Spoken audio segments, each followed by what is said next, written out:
Hello, howdy, and welcome back to another Grow Lapse video all about the kale. I'm Catherine, the Aerogarden Homesteader.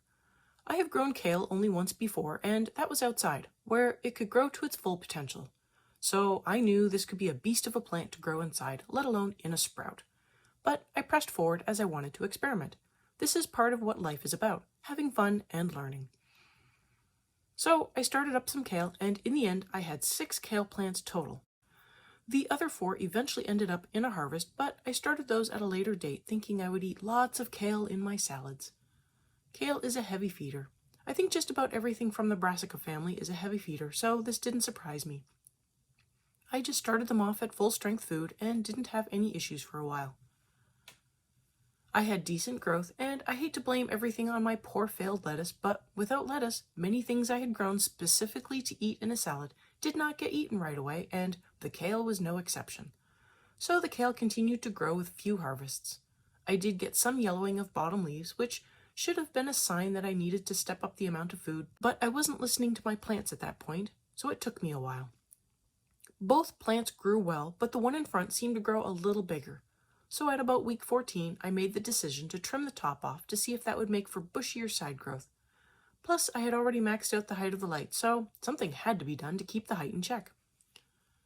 And I also want to point out that while the plants clearly needed more food, I was struggling to keep up with their water demands.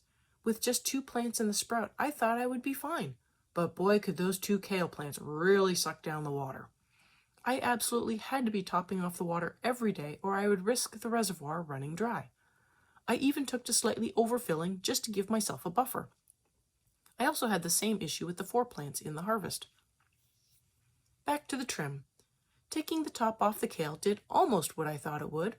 The plant did in fact push out side growth from the nodes above each leaf, but it only did this with the top few nodes and not all of them like I had hoped. I assumed I would get a bushier plant, but that wasn't really the case. I also found out that I definitely couldn't keep up with 6 plants. I realized I just don't have that many uses for kale in my cooking. I need to up my kale game before I grow that many again. I did remember I used to make a nice kale salad, so I made that. I'll be sure to link to the video where I made it. It was really good. The kale in the harvest went a little longer since I only needed 2 plants to make the salad. I have also been using kale in place of spinach for the few recipes I do that call for spinach. All one of them. I guess I need to up my spinach game too.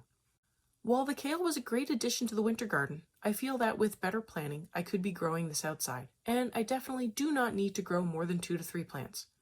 I am definitely more of a salad gal, and I don't really use kale for much else. I guess I need to broaden my vegetable horizons. For future reference, I feel that 2 in a harvest would be fine if I wasn't going to let the plant grow for a long time. My winter garden had a definite endpoint simply because I needed the space for spring seedlings. But in future years, the space requirement might not be there, so if that were the case, I would definitely grow these in a bounty. I have linked the playlist for both the whole garden updates as well as all of these grow lapses and the kale salad. If you found this useful, give the video a like so others can also find this video, and a subscribe so you know when the next video is uploaded. And I will see you next time on the Aerogarden Homestead.